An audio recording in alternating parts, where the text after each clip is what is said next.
Alright, so this is a 1993 Yamaha Exciter 2. 570cc, two-stroke, like typical. It's got a 121 by 15 track. It's electric start, so she's decked out, you know. I put a brand new OEM Yamaha drive belt in just the other day. Actually working on rebuilding the recoil at the moment.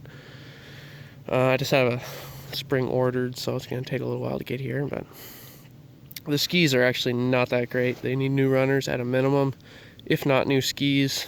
They work, but I'd recommend getting new ones, especially that one on the left. That one's really bad. I think this one still might work, but let's see. Yamaha. This thing's got 7,000 miles. Yep, it's a Yamaha. Probably the original motor. Has 120 psi in both cylinders, no problem. These always great reputation for having just solid motors, as long as you don't, run them lean or without oil or something like that. But they are very reliable, like the Yamaha. I think they're what are they?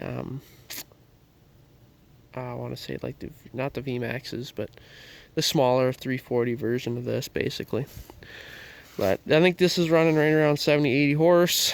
Just a nice cruising sled. I just got it on a package and don't need it, so looking to get out of it.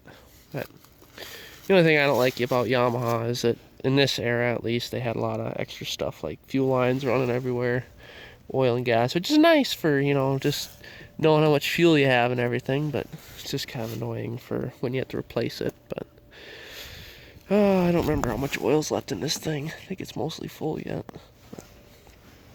There's no exhaust leaks on it. Carburetors are great. They start right up and this thing runs great. And the electric start's always nice. The track on this is actually pretty good yet. It looks almost original. Just kind of they must have replaced it, I would think. They're probably gonna need to put new slides on. Those are getting a little bit low. Yeah, but the rest of the bogies and everything, I mean, they're pretty decent. Even these, they still wiggle nice, and I think the shocks are pretty much shot, which, that backs up the 7,000 mile guarantee kind of thing. Yeah, I mean, it's there. Wouldn't say it's great, but got fuel petcock. You got key, choke, obviously. And I think there was on some of these there was like it was on the older Yamahas. He had like a choke cable, except it was for the fuel, which I always thought was odd. I never saw one work either. They were pretty unreliable. It's actually got a trip on it. That's pretty neat. I have a lot of these Yamaha Exciter gauges from just parting them out and stuff.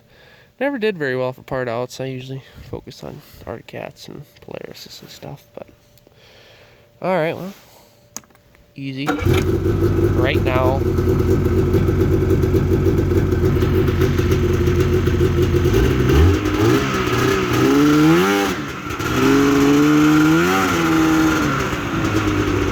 Speedo actually worked. I don't know why that's not working, but not that big a deal. You can tell it's engaging right around 35, so about right.